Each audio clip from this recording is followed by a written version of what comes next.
নমস্কার বন্ধুরা, স্বপ্নাস কুকিং চ্যানেলে আপনাদের সবাইকে স্বাগত।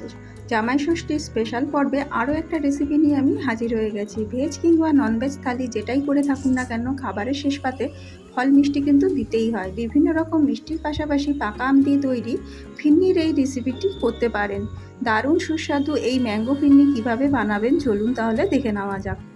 ম্যাঙ্গো ফিরনি বানানোর জন্য নিয়েছি এখানে 50 গ্রাম চাল। এটা বাসমতি চাল আছে। চালটা 30 মিনিট আগে আমি জল দিয়ে ভালো করে পরিষ্কার করে ধুয়ে নিয়ে জলটা দিয়ে ভিজিয়ে রেখে দিয়েছি।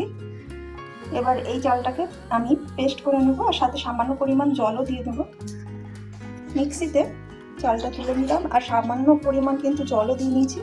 এবার এটা পেস্ট করছি, তবে এটা কিন্তু খুব মিহি পেস্ট হবে না, একটু দানা দানা থাকবে, এরকমভাবে কিন্তু পেস্টটা করতে হবে। পেস্টটা দেখাচ্ছি, একটু দানা দানা রেখেছি, এরকম কিন্তু পেস্ট করে নিতে হবে। আর এদিকে আমি নিয়েছি দুটো বড় সাইজের পাকা আমগুলোকে আমি টুকরো টুকরো করে কেটে নিয়েছি। এটাকেও আমি মিক্সিতে পেস্ট করে নিচ্ছি। আমটাও কিন্তু ভালো মতো পেস্ট করে নিলাম।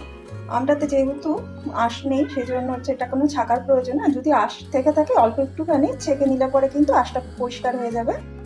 কড়াইতে 500 ml দুধ এখানে দিয়ে দিচ্ছি।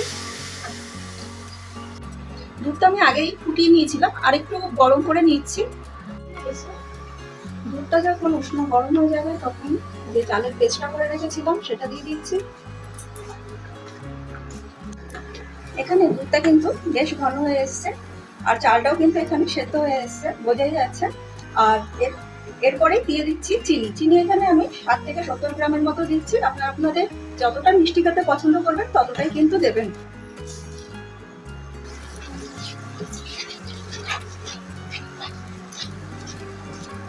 চিনিটা গলে গেছে, এরপর দিয়ে দিচ্ছি আমের পাল্পটা, যেটা আমি মিক্সিতে পেস্ট করে রেখেছিলাম।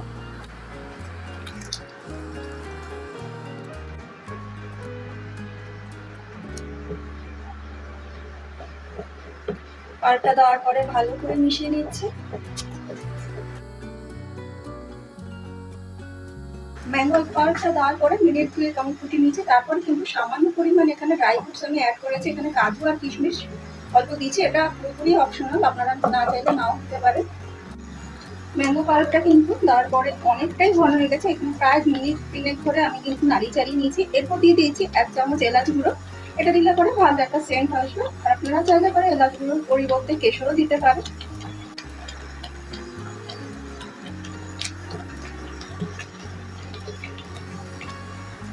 এখানে ম্যাঙ্গো ফিরনিটা কিন্তু কমপ্লিট হয়ে গেছে, এরকম থিকনেসই রাখবো। তারপরে বাটিতে এগুলোকে সার্ভ করে দিচ্ছি।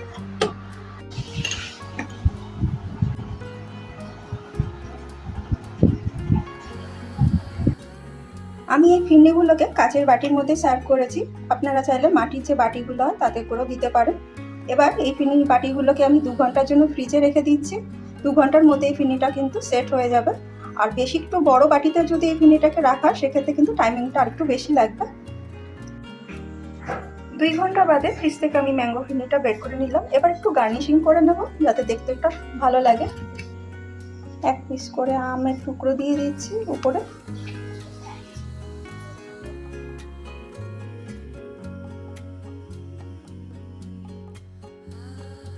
আর এখানে কাজু আর কিশমিশ এই ড্রাই ফ্রুটসটাই আমি উপরে অল্প অল্প করে দিয়ে দিচ্ছি।